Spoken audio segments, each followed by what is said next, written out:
Caere, meus queridos! O tema de hoje é o que nos move. Vimos nas aulas anteriores a compreensão do filósofo francês René Descartes do corpo como uma máquina, ou seja, como um autômato, isto é, como uma máquina que move a si mesma. Se a gente pensa ainda nessa ideia da máquina, a gente pode perceber que existem elementos no nosso corpo que funcionam de maneira automática e repetitiva. Por exemplo, se a gente pensa o sistema digestivo, o sistema digestório ou o sistema circulatório, ou seja, esses dois sistemas eles precisam funcionar de maneira automática e repetitiva. No entanto, existem coisas que movem o corpo humano e que não são automáticas nem repetitivas e que movem a gente em direção àquilo que é agradável ou se esquivando daquilo que causa dor ou desconforto. Como vocês podem perceber ali a partir da página 15, se trata de discutir como o nosso corpo ou como nós somos afetados pelo mundo que nos cerca. Ou seja,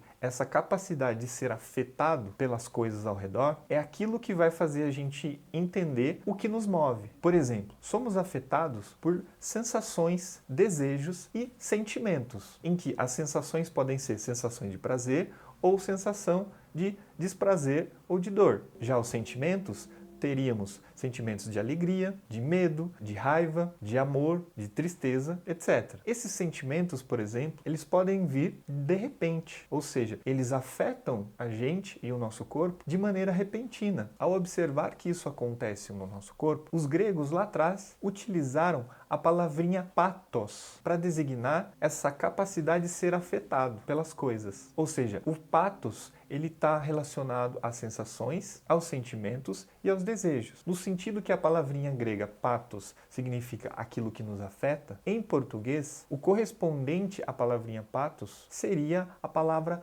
paixão. Esse pathos, essa paixão, seria algo daquilo que nos move, pela capacidade de ser afetado por pessoas, coisas, acontecimentos e situações. Isso seria aquilo que nos move. O termo pathos, ele costuma ser traduzido como afecção ou por paixão. Essas duas palavrinhas, afecção e paixão, remetem a essa ideia de ser afetado por algo. E é curioso notar que em língua portuguesa, essa palavrinha, pathos, que em português a gente vai ter a paixão como correspondente, ela vai aparecer em uma série de sinônimos e palavras compostas que tem a ver com ser afetado por, no sentido de simpatia, empatia, antipatia, compaixão, paciência e uma série de outras palavras. Todas elas têm, de certa maneira, uma correlação com essa palavra pathos, que tem a ver com ter a capacidade de ser afetado por. Em resumo, o pathos ou a paixão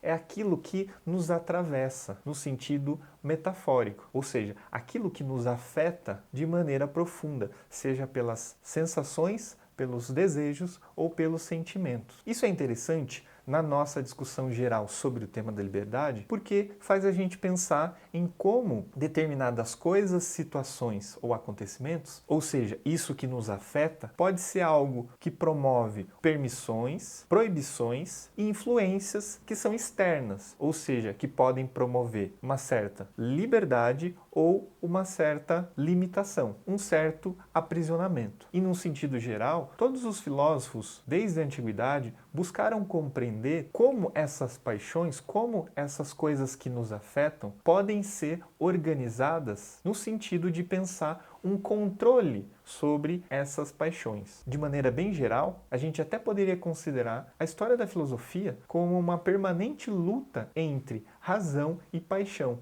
em que os filósofos nada mais fizeram do que tentar compreender como essas duas coisas poderiam estar coabitando o que somos e qual teria mais privilégio de controle um sobre o outro. Ou seja, a razão que controla as paixões ou as paixões que são mais importantes do que a razão. É aí que a gente observa ali no Olhar de Filósofo, na página 16, a reflexão moderna sobre esse tema, em que, por exemplo, se a gente pensa os filósofos racionalistas, ou seja, aqueles que dão uma ênfase maior para a racionalidade humana, para a razão, eles vão falar que as paixões, elas promovem nos seres humanos o engano dos raciocínios. E esse engano dos raciocínios levaria a gente a agir de maneira errada e equivocada, inclusive de maneira a ser moralmente inconveniente. Contrariamente a isso, a gente vai identificar ali o filósofo David Hume, o filósofo inglês, que ele vai falar que é exatamente o contrário, no sentido em que agimos por causa